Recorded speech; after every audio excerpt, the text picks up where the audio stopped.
बहुत समय पहले की बात है। वीर गणराज्य में राजा विक्रम नाम का एक दयालु राजा रहा करता था। राजा विक्रम की पुत्री राजकुमारी चंद्रलेखा बहुत सुंदर थी। उसकी सुंदरता के चर्चे आसपास के राज्यों तक फैले हुए थे। एक दिन राजा विक्रम अपनी पत्नी रानी रुक्मणी से बोला, रुक्मिणी, हमारी पुत्री चंद्रलेखा अब विवाह के योग्य हो गई है। आप बिल्कुल सही कहते हैं। उसकी सुंदरता के चर्चे आसपास के राज्यों तक फैले हुए हैं। रुक्मिणी, हम अपनी पुत्री चंद्रलेखा का विवाह एक सुंदर और वीर राजकुमार से करेंगे और इतनी धूमधाम से करेंगे कि हमारे पुत्री के विवाह के समारोह को आने वाली नस्लें याद रखेंगी।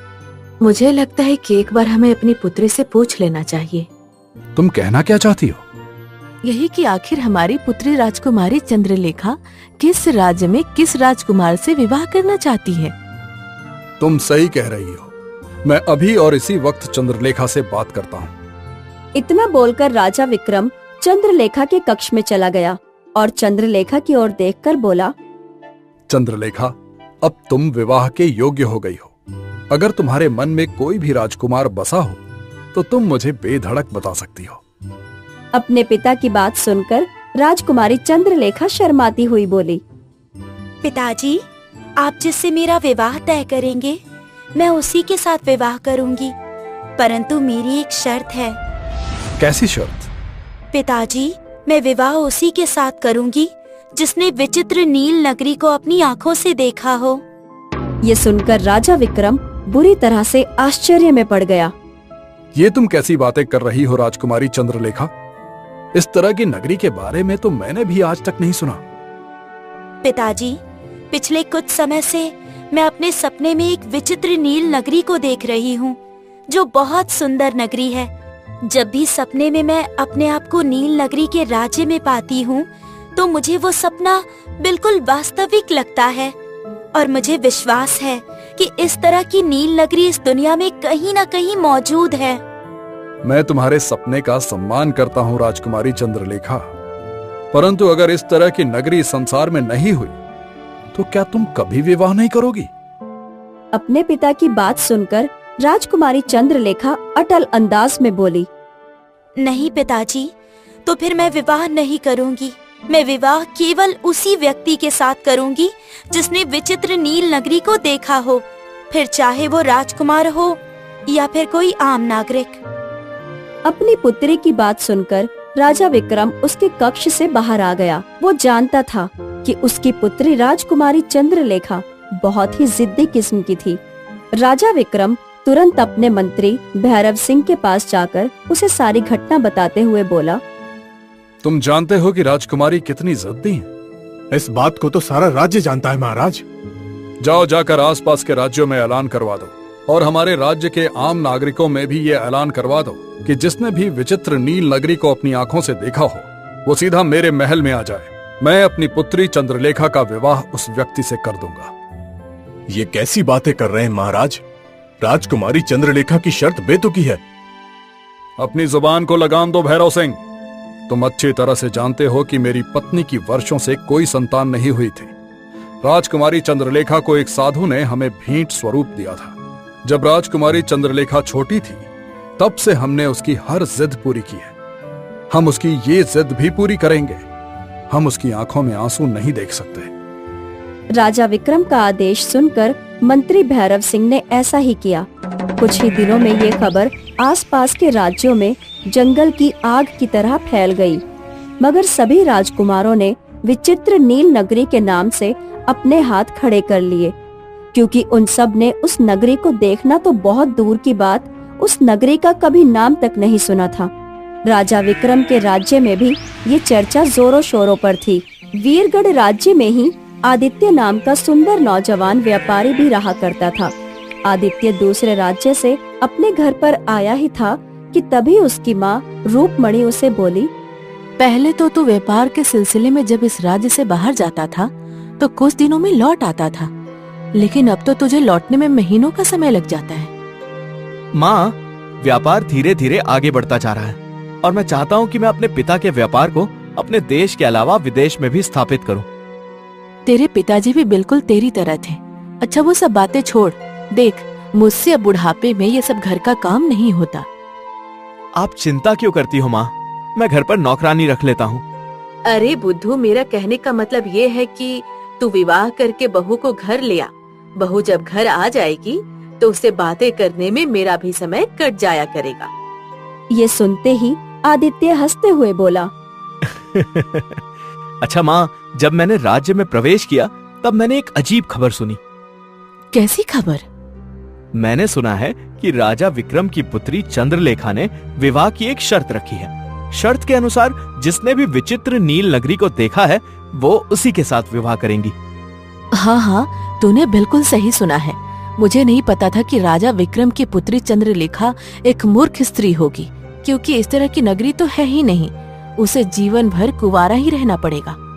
यही तो मैं आपसे कहना चाहता हूँ माँ, जब इस तरह की नगरी है ही नहीं तो क्यों ना मैं ही राजकुमारी चंद्रलेखा से विवाह कर लूं। मैं उनसे बोल दूंगा कि मैंने उस नगरी को देखा है। जो सुनकर रुक्मणी डर गई। नहीं बेटा, ये तो धोखा होगा। अरे कोई धोखा नहीं होगा माँ, इसी बहाने आपको राजकुमारी बहू भी तो मिल जाएगी ना। और वैसे भी मैंने राजकुमारी चंद्रलेखा की सुंदरता के चर्चे बहुत सुने हैं। अगले दिन आदित्य राजमहल में पहुंचकर एक सैनिक से बोला, महाराज विक्रम से जाकर कहो मैंने विचित्र नील नगरी को देखा है। ये सुनकर सैनिक बुरी तरह से आश्चर्य में पड़ गया और दौड़ता हुआ राजा विक्रम के पास जाकर बोला, महाराज, महल के बाहर एक सुंदर युवक खड़ा है जो कह रहा है कि उसने विचित्र नील नगरी को देखा है। ये सुनकर राजा विक्रम और उसकी पुत्री चंद्रलेखा बुरी तरह से चौंक पड़े। राजा विक्रम सैनिक से बोले, जाओ, जाकर उस युवक को तुरंत यहाँ पर लेकर आओ। कुछ देर में आदित्य राजा विक्रम और राजकुमारी चंद्रलेखा के सामने खड़ा हुआ था। राजकुमारी चंद्रलेखा आदित्य की ओर देखकर बोली, क्या तुमने वास्तव में विचित्र नील नगरी को देखा है? हाँ राजकुमारी चंद्रलेखा, मैंने उस नगरी को अपनी आंखों से देखा है। तो मुझे बताओ, उस नगरी का द्वार किस रंग का है? राजकुमारी चंद्रलेखा, उस नगरी का द्वार नीले रंग का है और वहाँ आसपास नीले रंग की किरणें ही फैली रहती हैं। ये सुनकर राजकुमारी चंद्रलेखा बुरी तरह से क्रोधित होते हुए बोली, तुम झूठे और मक्कार हो। विचित्र नील नगरी ऐसी नहीं है और सच तो ये है कि विचित्र नील नगरी का कोई द्वार ही नहीं है। ये सुनकर राजा विक्रम बुरी तरह से क्रोधित होकर अपने सैनिकों की ओर देखकर बोले, इस झूठे मक्कार नौजवान को धक्के देकर महल के बाहर फेंक दो।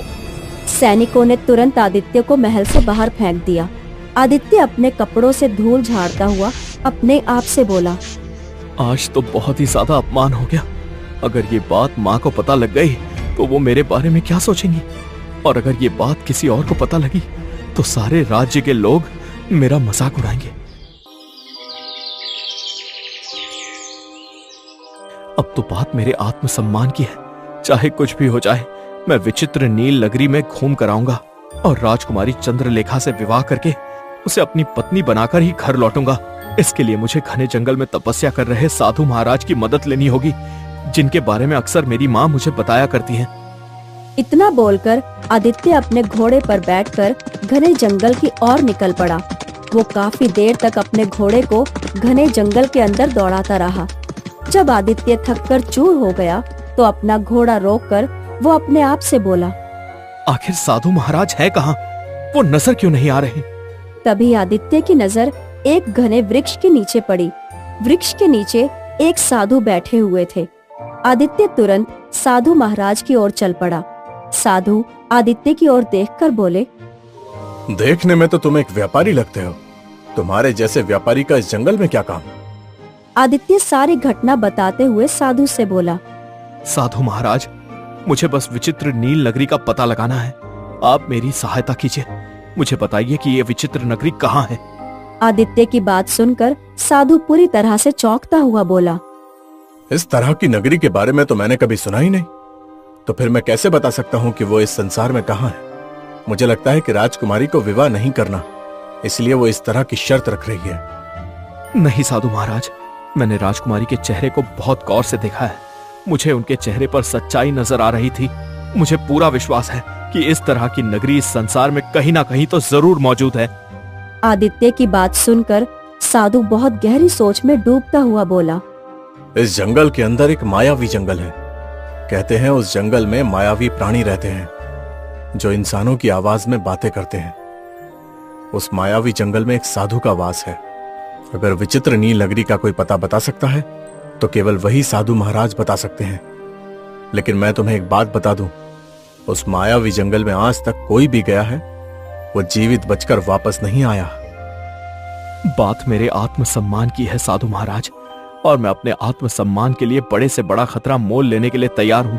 अगर मुझे विचित्र जादुई नील नगरी का पता उस मायावी जंगल में जाकर पता लगाना है तो मैं अपनी जान हथेली पर लेकर उस मायावी जंगल में जरूर जाऊंगा। इतना बोलकर आदित्य अपने घोड़े पर बैठकर उस मायावी जंगल की ओर चल दिया। आदित्य शाम तक अपना घोड़ा दौड़ाता रहा। जब उसका घोड़ा थक कर चूर हो गया, आदित्य ने अपना घोड़ा एक पेड़ के नीचे खड़ा कर दिया। तभी उसकी नजर एक सुंदर हिरनी पर पड़ी। आदित्य ने देखा कि एक लंबा और काला सर्प हिरनी को डसने के लिए बैठा हुआ था। आदित्य को न जाने क्यों उस हिरनी को देखकर बड़ा ही तरस आ गया। आदित्य ने तुरंत ही अपनी तलवार निकाल ली। आदित्य सर्प के ऊपर वार करने ही वाला था कि तभी वो सर्प आदित्य की ओर देखकर इंसानी आवाज में बोला, पर तुम मुझे नहीं मार सकते। अगर तुम मुझे मारोगे तो तुम स्वयं भी जीवित नहीं बचोगे। सर्प के मुंह से इंसानी आवाज सुनकर आदित्य बुरी तरह से चौंक पड़ा। तुम तो सर्प हो और सर्प इंसानों की आवाज में बात नहीं करते। तुम मायावी जंगल के अंदर हो। आदित्य अपने मन में बोला। समझ गया, इसका मतलब साधु महाराज ने सही कहा था। इतना बोलकर आदित्य सर्प से बोला, इस हिरनी को छोड़ दो। नहीं, मैं इसे नहीं छोड़ सकता। मैं इसे केवल एक ही शर्त पर छोड़ सकता हूँ। कैसी शर्त? इसके बदले मैं तुम्हें डसूंगा। फैसला तुम्हारे हाथों में है। सर्प की बात सुनकर आदित्य गहरी सोच में डूबते हुए बोला, माँ कहती है मनुष्य का जीवन अगर किसी प्राणी या किसी इंसान के काम आ जाए तो ये उसके लिए बहुत बड़ी बात है। मुझे मंजूर है। आदित्य ने इतना कहा ही था कि तभी रंग बिरंगी किरणों के साथ वो सर्प एक साधु में परिवर्तित हो गया। ये देखकर आदित्य आश्चर्यचकित रह गया। साधु आदित्य की ओर देखकर बोला, न जाने कितने मनुष्य यहाँ पर आए और इस परीक्षा में सफल नहीं हो पाए और मौत की गोद में समा गए। तुम पहले मनुष्य हो जो इस परीक्षा में पास हुए हो। बोलो युवक, तुम यहाँ पर क्यों आए हो? आदित्य साधु महाराज को सारी घटना बताते हुए बोला, मुझे उस विचित्र नील नगरी का पता जानना है। साधु रहस्यमय अंदाज में आदित्य की ओर देखते हुए बोला, ये मायावी जंगल है। इस जंगल के अंदर चले जाओ, तुम अपनी सही जगह पर पहुंच जाओगे। परंतु एक बात याद रखना, अपने कदम बहुत संभाल कर रखना। यहाँ की जमीन कब नदी बन जाए और नदी कब जमीन बन जाए कुछ पता नहीं होता। और हाँ, तुम्हें यहाँ से अपना सफर पैदल ही तय करना पड़ेगा। तुम्हारा घोड़ा इससे आगे नहीं जा सकता। मेरा आशीर्वाद तुम्हारे साथ है। आदित्य साधु का आशीर्वाद लेकर पैदल ही आगे की यात्रा की ओर चल पड़ा। आदित्य जंगल में घूम ही रहा था कि अचानक वो डूबने लगा। आदित्य बुरी तरह से घबराते हुए अपने आप से बोला, ये क्या हो रहा है? मैं कैसे डूब सकता हूँ? आदित्य ने अपनी नजर जैसे ही जमीन पर दौड़ाई तो उसने देखा कि वो एक नदी के ऊपर था।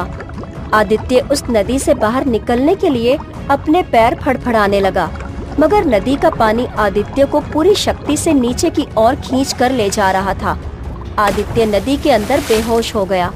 अगले ही पल जब आदित्य की आंख खुली तो उसने अपने आप को एक बहुत ही सुंदर राज्य में पाया, जहाँ पर 2 सैनिक खड़े थे, जिनके शरीर तो इंसान के थे परंतु उनके चेहरे शेरों के थे। उनमें से एक सैनिक आदित्य की ओर देखकर बोला, तुम तो कोई मनुष्य हो, तुम विचित्र नील नगरी में कैसे आए? तभी दूसरा सैनिक पहले सैनिक से बोला, इसे महाराज के पास ले जाना चाहिए। दोनों सैनिक आदित्य को पकड़कर एक महल के अंदर ले गए। महल के अंदर एक मनुष्य जैसा दिखने वाला राजा खड़ा हुआ था, जो आदित्य को देखकर चौंकता हुआ बोला, तुम तो एक मनुष्य हो भला तुम विचित्र नील नगरी में कैसे आ गए? आदित्य सारी घटना बताते हुए बोला, मुझे केवल इतना याद है कि मैं नदी में बेहोश हो गया था। उसके बाद मेरी आंख यहाँ पर खुली है। आदित्य की बात सुनकर राजा रहस्यमय अंदाज में मुस्कुराते हुए बोला, तुम जिस नदी में डूबे थे, उस नदी में हमारी जादुई दुनिया का द्वार खुलता है। आपकी जादुई दुनिया का द्वार? मैं कुछ समझा नहीं। तुम जिस नदी की बात कर रहे हो वो पृथ्वी लोक में बहती है, परंतु इस समय तुम विचित्र नील नगरी में हो, जो कि तुम्हारी पृथ्वी पर नहीं है, बल्कि ये एक अलग लोक है। इसके बारे में केवल कुछ साधु ही जानते हैं। हम तुम्हारा बरसों से इंतजार कर रहे थे मनुष्य। तुम ही हो जो हमारी पुत्री को शाप से आजादी दिला सकते हो। हमें अपनी पुत्री को देखे हुए बरसों बीत चुके हैं। ये सुनकर आदित्य बुरी तरह से चौंक पड़ा। तभी आदित्य की नजर महल में बनी हुई एक बहुत सुंदर मूर्ति पर पड़ी। आदित्य उस मूर्ति को देखकर बुरी तरह से चौंक पड़ा। ये मूर्ति तो चंद्रलेखा की है। इतना बोलकर आदित्य उस मूर्ति की ओर बढ़ गया। आदित्य ने जैसे ही उस मूर्ति को स्पर्श किया, अचानक वो बेहोश हो गया। अगले पल उसकी आंख राजा विक्रम महल के बाहर खुली। ये देखकर आदित्य बुरी तरह से आश्चर्यचकित रह गया। क्या मैंने जो सपना देखा था वो सपना था या वास्तविक था? नहीं नहीं, वो सपना ही नहीं, हकीकत था। मैंने जैसे ही उस मूर्ति को हाथ लगाया, अचानक से मैं बेहोश हो गया। आदित्य तुरंत महल के अंदर की ओर दौड़ा और एक सैनिक से बोला, सुनो, राजा विक्रम से कहो कि मैंने विचित्र नील नगरी को देखा है। कुछ देर बाद आदित्य राजा विक्रम और उसकी पुत्री राजकुमारी चंद्रलेखा के सामने खड़ा हुआ था। तो तुम वही हो जिसे हमने धक्के देकर महल से बाहर निकाला था। लगता है तुम फिर झूठ बोलकर मुझसे विवाह करने के इरादे से आए हो। नहीं राजकुमारी चंद्रलेखा, पहली बार में मैंने सच में झूठ बोला था, परंतु इस बार मैं बिल्कुल सत्य कह रहा हूँ। मैं विचित्र नील नगरी होकर आया हूँ। तो फिर बताओ मुझे, वो कैसी दिखती है? राजकुमारी चंद्रलेखा, विचित्र नील नगरी का राजा बिल्कुल इंसानों की तरह है, परंतु वहाँ के वासी आधे जानवर हैं और आधे मनुष्यों की तरह हैं। ये सुनकर रानी चंद्रलेखा बुरी तरह से चौंक पड़ी और अपने पिता की ओर देखकर बोली, पिताजी, ये बिल्कुल सही कह रहा है। समय आ गया है पिताजी, मेरा विचित्र नगरी जाने का। ये तुम क्या कह रही हो राजकुमारी? पिताजी, जिस सच को आपने वर्षों से मुझसे छुपाया, मैं उस सच को जान गई हूँ। मैं जानती हूँ कि मैं आपकी पुत्री नहीं हूँ, परंतु आप ये नहीं जानते कि मैं वीर गणराज्य की राजकुमारी नहीं, बल्कि विचित्र नील नगरी की राजकुमारी हूँ। राजकुमारी चंद्रलेखा ने इतना कहा ही था कि तभी रंग बिरंगी किरणों के साथ वहाँ पर एक साधु प्रकट हो गया। वो साधु वही था जिसने राजा विक्रम को वर्षों पहले राजकुमारी चंद्रलेखा को भेंट किया था। उस साधु को देखकर राजा विक्रम बुरी तरह से चौंक पड़ा। साधु रहस्यमय अंदाज में राजा विक्रम से बोला, तुम्हारी पुत्री सही कह रही है राजन। मैं अभी भी कुछ समझ नहीं पा रहा हूँ साधु महाराज। जहाँ तक मैं जानता हूँ, राजकुमारी चंद्रलेखा केवल कुछ महीनों की थी जब आपने इसे मुझे सौंपा था। मैंने इसकी परवरिश की, ये मेरे सामने बड़ी हुई। फिर ये विचित्र नील नगरी की राजकुमारी कैसे हो सकती है? विचित्र नील नगरी एक बहुत ही सुंदर नगरी है। बहुत ही ज्ञानी साधु उस नगरी में तपस्या करने के लिए जाते हैं। विचित्र नील नगरी पृथ्वी लोक से अलग दूसरे जादुई लोक में है। वर्षों पहले मैं उस विचित्र नगरी में एक दिन तपस्या कर रहा था कि तभी नील नगरी की राजकुमारी ने मेरी तपस्या भंग कर दी। मुझे बुरी तरह से क्रोध आ गया और मैंने उसको श्राप दे दिया। श्राप के लगते ही राजकुमारी चंद्रलेखा पत्थर की मूर्ति में परिवर्तित हो गई। यह देखकर राजकुमारी का पिता फूट फूट कर रोने लगा। मुझे उस पर दया आ गई। तब मैंने उससे कहा कि उसकी पुत्री चंद्रलेखा मनुष्य के रूप में पृथ्वी लोक पर एक बहुत गरीब परिवार के यहाँ जन्म लेगी। दुर्भाग्यवश जब राजकुमारी चंद्रलेखा 1 वर्ष की हुई तो इसे जन्म देने वाली स्वर्ग से धार गई। तब मैंने इसे तुम्हें भेंट में दे दिया। जब चंद्रलेखा 20 वर्ष की हुई तब उसे अपने पुनर्जन्म की सारी बातें याद आ गईं। राजकुमारी चंद्रलेखा उसी नील नगरी की राजकुमारी है। यह उसका दूसरा जन्म है और यह विचित्र नील नगरी में अपने माता पिता से मिलने तभी जा सकती है जब कोई ऐसा मनुष्य जिसने अपनी आंखों से नील नगरी को देखा हो वो चंद्रलेखा से विवाह करेगा। ऐसा करते ही चंद्रलेखा के अंदर विचित्र नील नगरी की जादुई शक्तियां आ जाएंगी और वो आसानी से अपने लोक पर वापस जा सकती है। इतना बोलकर साधु वहाँ से गायब हो गया।